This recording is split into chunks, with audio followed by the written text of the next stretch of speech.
किशनगढ़ गांव में कीर्ति अपने बेटे दिवाकर और बहू अंशु के साथ रहा करती थी। तीनों बहुत ही हंसी खुशी अपना जीवन व्यतीत कर रहे होते हैं। अरे बहू, आज खाना मैं बना देती हूँ। नहीं माँ जी, आप क्यों तकलीफ कर रही हैं? आप आराम कीजिए, खाना मैं ही बनाऊंगी। कितनी अच्छी बहू मिली है मुझे। भगवान ऐसी बहू सबको दे। सब कुछ ठीक चल रहा होता है कि एक दिन गलती से अंशु हंसने वाली दवा खा लेती है। बस उस दिन से सब कुछ बदल जाता है। अरे बहू, मेरे घुटनों में बहुत दर्द हो रहा है, जरा बाम तो दे दे। अरे बाम लगा कर क्या करोगी माँ जी? मैं पाँव दबा देती हूँ। अरे एक तो मुझे पाँव दर्द हो रहा है, ऊपर से तुम हंस रही हो। आई एम सॉरी माँ जी।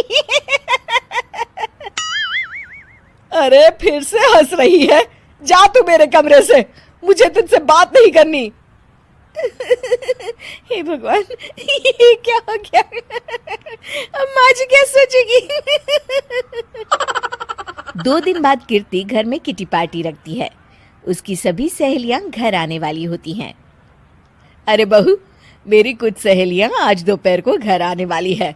आज कुछ खाने में अच्छा सा बनाना। सहेलियां? क्यों? मेरी सहेलियां नहीं हो सकती क्या? तुम फिर से हंस रही हो? नहीं माँ जी, मैं हंस नहीं रही हूँ। अरे फिर से हंस रही हो और बोल रही हो कि हंस नहीं रही। नहीं माँ जी, मैं तो वो तुम जाओ मेरे सामने से और किचन का काम कर लो, जाओ। दोपहर को कीर्ति की सभी दोस्त खाने पर आ जाती हैं। अरे वाह, घर तो बहुत सुंदर सजाया है कीर्ति। अरे मैंने कहा, ये सब तो मेरी बहू का कमाल है। अरे वाह, बड़ी गुनी है तुम्हारी बहू तो। हाँ हाँ, खाना भी अच्छा बनाया है। हाँ, बहुत ही गुनी है। तो हमको नहीं मिलवाओगी क्या, या छुपा कर रखोगी अपनी हीरे जैसी बहू को?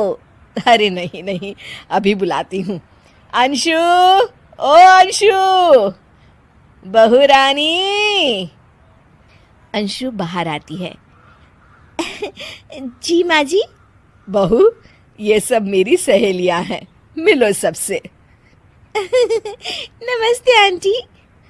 नमस्ते बेटा, बहू तो बहुत अच्छी मिली है तुमको, किस्मत वाली हो तुम।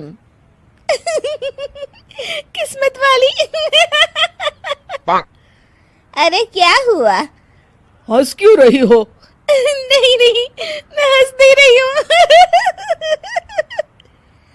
तभी अचानक सांची के हाथ से चम्मच छूट जाता है और उसका कुर्ता गंदा हो जाता है। अंशु फिर से हंसने लगती है।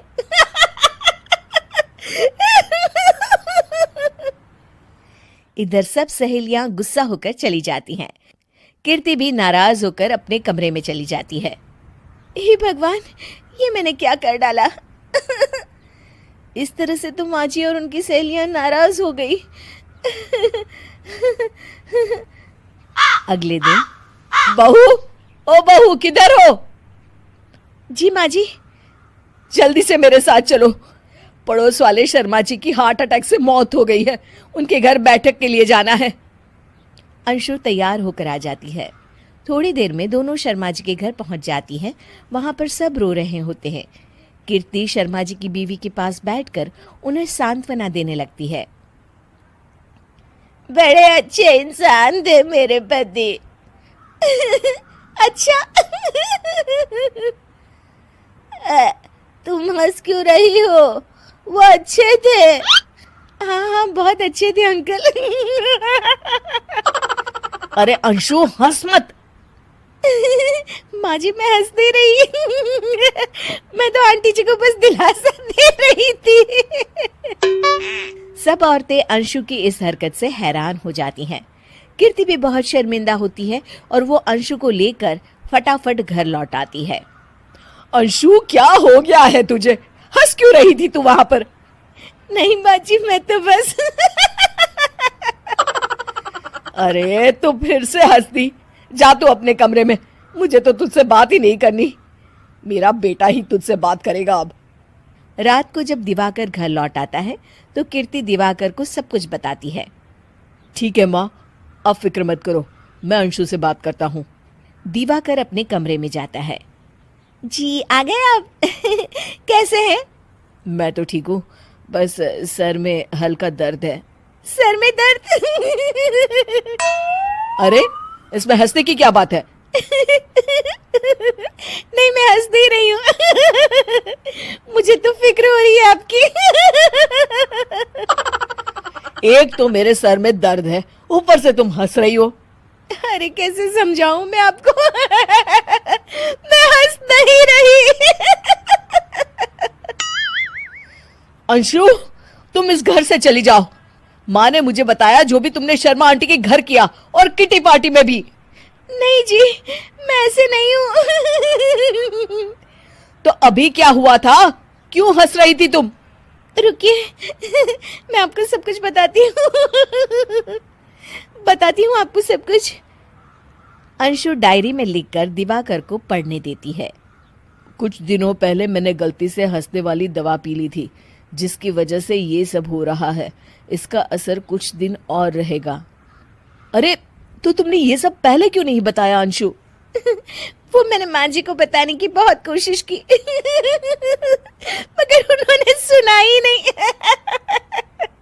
अरे ठीक है, मगर वादा करो, जब तक दवाई का असर ठीक नहीं हो जाता तुम घर से बाहर नहीं जाओगी।